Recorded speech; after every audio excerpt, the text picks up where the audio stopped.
I'm Mikki Mase, and I don't think therapy is real. My name's Seano McFarlane. I'm a therapist coach. I cracked Mike Tyson. I think I can crack Mikki Mase. You guys are jumping in a little late to the party, so I hope you can catch up and that it all makes sense.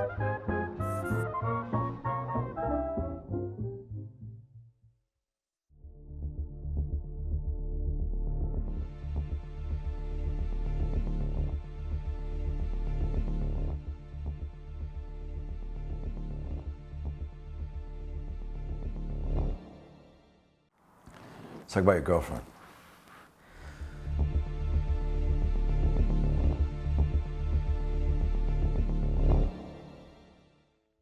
So she comes out tomorrow. She's staying with me for 10 or so days, 10 or 12 days or something. There's a handful of things about her that bother me, but that's just humans, right? There's a couple things about you, Seano, that I don't think are perfect, or things about Jeremy, or things about my brother or my mother, right? Just normal, right?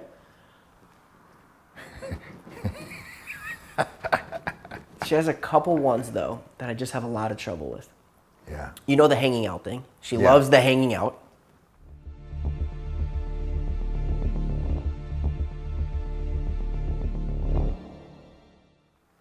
Can't stand it, but I think she understands where I'm coming from, and it makes sense to her, right? I caught her 2 days ago. We're on FaceTime together. She FaceTimes me from her laptop. This is the second time she's done this. She yaps so much, so I can never pay attention, right? She's yapping to me. She goes, "What do you think about this outfit?" She flashes an outfit from a picture on her phone. And I go, "Yeah, it's cool." She goes, "All right, cool. What do you think about this one?" Flashes it. And she's talking so much I can't even hear the words she's saying, but I see a notification come in, and she must have heard it or it was on vibrate. And as the notification came down, she ripped the phone away and acted like it didn't just happen. And she just kept yapping past it, where I couldn't even interject, wait a second. You didn't let me see the outfit, but a notification came in, you turned the phone away. You know what I'm saying? She did one of those. She's like this. It was like, "What do you think of this outfit?" And as soon as the phone vibrated, she went, "Anyway, so da-da-da-da-da-da-da-da-da-da." And I was like, I can't even handle this right now. It was like, I lose Snapchat, which is basically what I consider my job. So I lose my job. The next day, my boy dies. The next day, this with her happens. And I'm at that point, I'm so shot out, I can't even address it. You know what I mean? And then... What was it, you think? Realistically? Yeah. I think it was nothing that time. I think it was nothing. But why would she react that way if there wasn't a chance of it being something? Yeah. Yeah, well, that's the question, right? Right. So what are you going to do? So this is what I did do is, okay, so I lose my job, my homie dies, I'm pissed off at her. That was midday, right? That happened. She calls me late at night a few times, and I'm so already sad and depressed about the Snapchat thing. I'm really it's true. I'm really struggling to get through my days right now. And I'm it's late. 2 nights ago, it was late. I'm on the computer trying to get some work done or whatever. She won't stop calling, but I want to talk to her. I'm over it. I'm burnt out, I answer. I'm like, "What's up?" And she's like, "Da-da-da-da-da-da-da-da-da." And I'm like, "I don't know what you're talking about." She goes, "You don't seem okay." I go, "I'm not okay." She goes, "Why?" And I go, "Well, I lost my job. My homie died, and my girl has cheating behavior." She goes, "Well, what do you mean I have cheating behavior?" And I go, "Well, earlier today, we were on the FaceTime. You got a notification, and that's when you took your phone away. You didn't let me finish seeing the outfit." She goes, "I didn't do that." Wow. I go, "Baby, I was there when it happened, She goes, "Well, if I did it, then it was probably nothing." And I go, "Whether it was nothing or not, what you did spoke volumes." And then it was "Oh, well, I remember it was this notification from this nonsense." And I go, "Okay." So in my head, I'm like, it never happened. It was nothing, but you remember what it was. I go, where's the, make up your mind. You're not telling the right story right now. And then I go, "To be honest with you, baby, I'm so burnt out right now with the other stuff happening in my life. I promise you're number 3 on my list of importance. I care the least about your cheating behaviors out of everything." She goes, You say cheating behaviors? Oh, yeah. Oh, for sure. And I even have it in text message because this is what happened. She goes, "Well, what else is going on?" And I was so beat down at this moment, and I haven't slept the last couple of days except for the one depression sleep, that I didn't even care to argue. I go, I didn't have the energy to even hang up the phone. She goes, well, what else is going on? And I go, well, I lost my job, my homie died, blah, blah, blah. And so we're getting into a little, and then she like, I finished talking, and I could see a notification come in at it was nighttime. So I could see the flash from her phone on her face. I watch her go up and read it, and she goes, oh, my new iPhone's gonna get delivered tomorrow. I go, that's cool, baby. I'm glad you're getting a new phone. She goes, yeah. I go, all right, I'm going back to work now, bye. And I hang up, and like 5 minutes goes by, and the thing is, her friend was in the room during this conversation, and all of a sudden she starts blowing me up. And I go, her friend must have said to her, what are you, retarded? He just told you that his boy died, he lost his job, and he's sad that he thinks you're cheating on him, and all you said is the iPhone, So she probably realized it, starts calling me like crazy. I don't want to answer. So I send her a text. I said, I'll tell you exactly what I said. She's like going off, text call, text call, text call. So I said, I caught you committing cheating behavior, which is the same as cheating. I told you my lifelong friend died. I shared my grandfather dying story. And I told you I lost my job, all in one call. You replied about your new iPhone. I can't be upset about you not responding the way I'd want, but I can be upset about the other things, which I am. I can't take this as serious as I was. I'm going to just take it as it is. Easy, no pressure, chill. All good, sweet thing. So I'll see you Sunday, but I'm going to chill off till then. And then I silenced her notifications, and I haven't talked to her since. And why are you doing that? I just can't take on more nonsense. Okay. Mr. Honesty. Mr. Played it straight, right? Why are you laughing, brother? Yeah, mostly playing it straight, yeah. Hey, now, let me ask you something. During your horrific depression, during all these things that have happened, right? Lost your job, homie dies, crazy stalker does, girlfriend's cheating on you supposedly. Have you made time to see some other gals?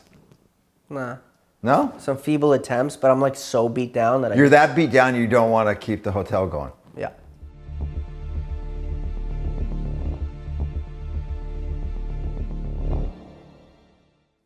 Wow. I'm pretty beat down, yeah. You're sad. Very sad. Let's talk about the sadness, man. Yeah, how about? No, I mean, you said it before, but Snapchat, I know it's the money, and I know money's important, but I also know you love to make incredible stuff. And Yeah. the inability to do that, it's got to be terrifying. It's just sad. Yeah, man. And it most likely probably won't come back on, Correct. right? Yeah. It's almost like a heartbreak. Like I was building a beautiful relationship, like to be perfectly crafted and in my control. And I went through such trials and tribulations on this. Like literally it's like being in a relationship. And then I just wake up one morning and she just leaves a note and goes, I'm out. I'm out. And I never see her again. Right. That's what it feels like.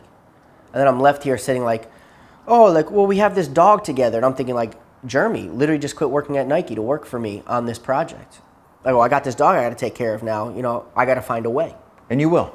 Yeah, and of course I will. Because you always do. You're loyal that way. It's one of Always. the beautiful things about you. You make a commitment to somebody, you're going to honor it. Correct. And But it would be nice to do it this way.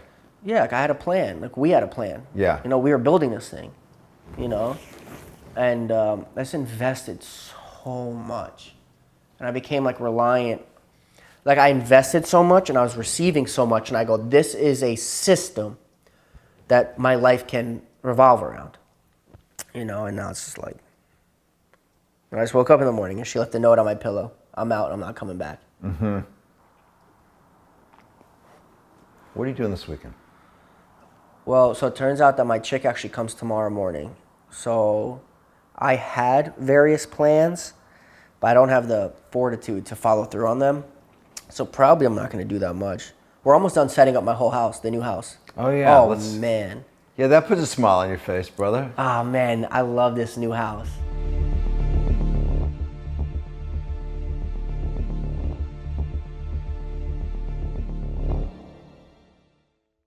I love it. Yeah, We got the talk to movie me. theater running. I got all my paintings hung. I got some expensive art too. And I never really did like an audit of all my art because it just like, for example, like not that Adaway had given me art at his place because he didn't. But I have other artist friends like of the same caliber, and sometimes they'll just come around and they just be like, "Hey, take this." And without me even calculating, I was just so grateful for them that I just like put the art like up in my storage, you know? Well, now, today particularly, we went around with some of the handymen and just started hanging all the art. I'm looking around, I'm like, I can get What's your favorite piece?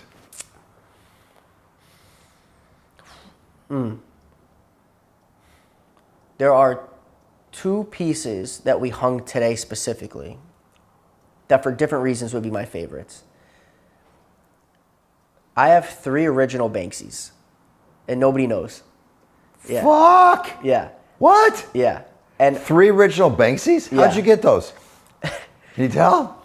so Yeah. basically somebody had reached out to me on like a very, actually that's not true. Somebody reached out to a friend of mine on a very weird Instagram. My friend had gone through leaps and bounds before ever telling me about this to confirm that it was authentic art. Some person acting like they were not Banksy said, hey, I have some art I would like for you to present to Mikki for me. And my buddy goes, send me the art, photos or whatever. Send the photos, and my buddy looks at it and goes, these are Banksies. They're either fake or you stole them. Mikki doesn't want fake. And, you know, if they're stolen, at least we should let him know. So my buddy and this guy worked on it for a while. My buddy finally said, listen, I've confirmed, I've authenticated. This is somebody it either is Banksy or speaking on behalf of Banksy. They want to give you some art. So that my buddy connected me with the guy. We talked and I looked into it. And apparently there's like a moniker that he uses, and that was this guy. And I looked it up online, and even under this moniker signature, the art sells for really, really big numbers. So he sent me one time, and he goes, if you think it's authentic, let me know. I'll send you more. Sends it to me. I look at it. I look at everything I could. I looked it up the best I could. Asked my art buddies, and everyone seemed to say legit.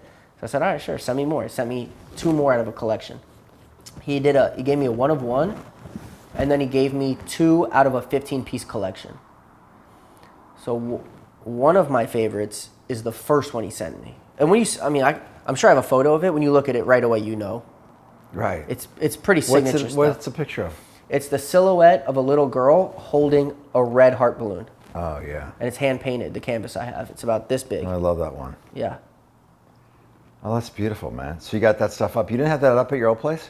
No, because it was so chaotic at that house. I never felt like I could put any of my personal items anywhere besides my bedroom. And So you're making this a home? Oh, this is a home now, yeah. Yeah. Oh, that's great, man. Yeah. And you got the movie theater going? Movie theaters going. Right. Almost everything's there, man. Yeah. It's coming. It's coming together. I'm even getting some little tweaks down. Like my streaming setup had like little hiccups, like programming wise. I had somebody come fix all the programming. Like we're pretty dialed over there. Okay. Comfortable. So it's definitely less chaotic than the other place. I'm not even. So So you're more protective of your energy. Incredibly. Right? Yeah. And your brother's good? He's great. So I live in a gated community with some serious security. These guys take their job serious, and I really appreciate it too, you know? And in addition, my house has its own gate. We keep both of them closed, you know?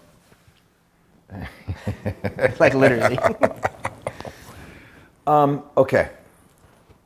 That's very cool, man. I'm going to come back to all of the above.